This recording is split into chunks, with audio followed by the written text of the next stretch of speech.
بسم الله الرحمن الرحيم. الحمد لله رب العالمين. إلهي بقى محله ما أنت إنه سمعي إن نسوون معادنا حفلة أنو كده فرينه وتشكي كوباد إبلارنتا تكده بربرة. هدول أنا سؤال وياه ضمان ملاحظة هي مرتبة كسوق يبقى شيء شركة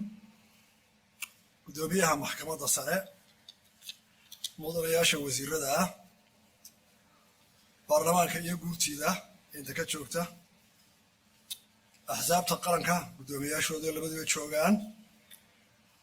وفتي إثيوبيا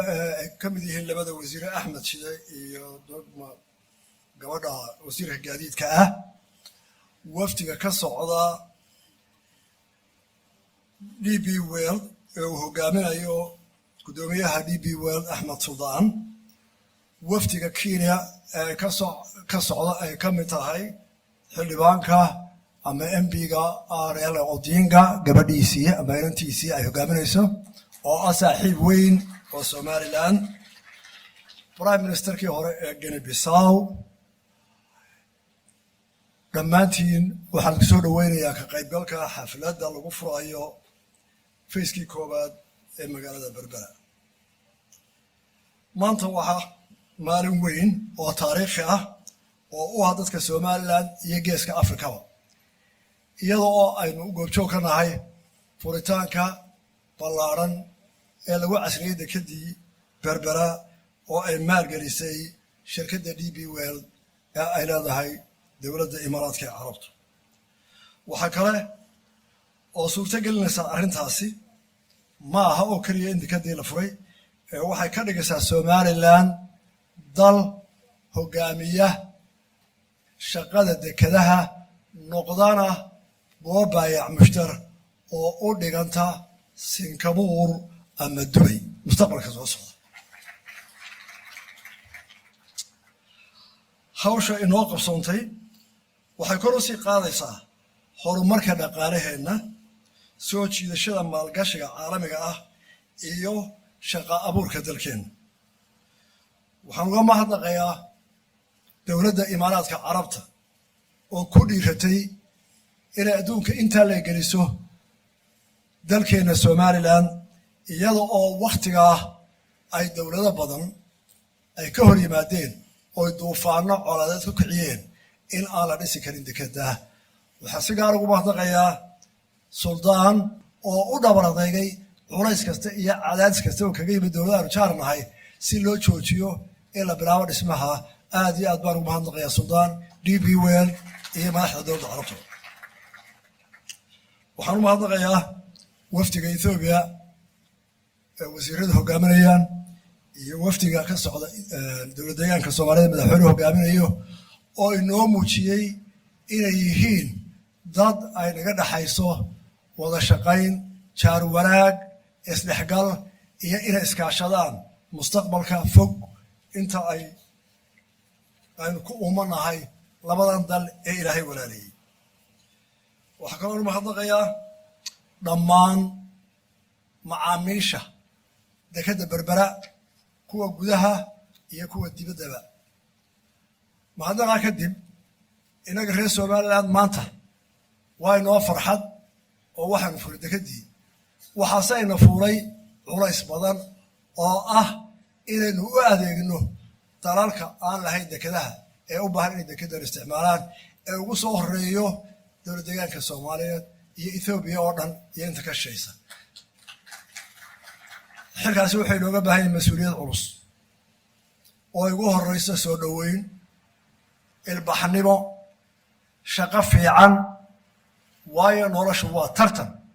dekeduhuna way tartamayaan dekedda waxa qulay hirgelaysaa marka la helo deked waqtiga ugu yar kaga dejin karta marabka ee geyn karta halka looga baahdo waa ta koobaad minidka qaaliya marka dekedda laga shaqeynayo waxaa loo baahan yahay dad lala macaamili karo oo ilbaxa oo furfuran oo qofka yimaaday baaxmushtarka uu ku nasto ee aanu ku deeqadoona waa laynaga doonaya waxaa laynaga doonayaa ammaan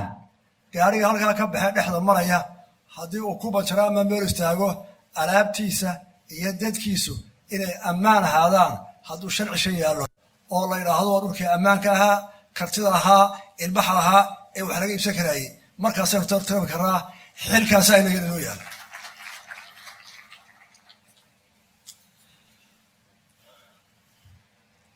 Distinguished delegates, ladies and gentlemen, welcome you all. Today we are celebrating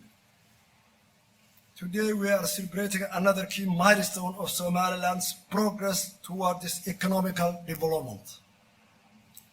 As we are inaugurating Berbera Port Phase 1 expansion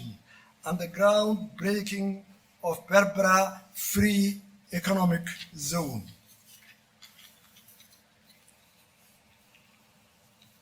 This is a proud and historic moment for all Somaliland people, and their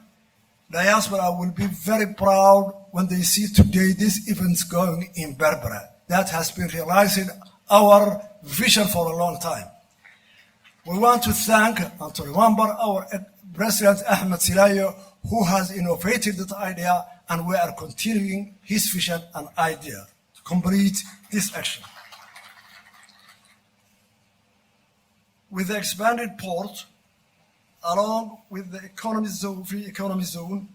and Berbera corridor, we are now firmly positioned to further develop and grow out our economy throughout and increase trade, attracting foreign investment and local investment. I would like to thank the United Arab Emirates government for their support of Somaliland infrastructure section, ports, airports, and corridor. Somaliland and United Arab Emirates have a good relationship on development and cooperation that we want to further strengthen it. I would also like to thank the Ethiopian delegation for their participating in this historic moment, and that clears us they will be our customers, and the customers of Berbera. I would also want to thank for the president of the Somali regional government of Ethiopia that he will be the first customer to Berbera, and we are welcoming you for special session. I would like to thank all customers of Berbera, the staff of Berbera, and the leaders and authority of Berbera Port. Thank you very much for all.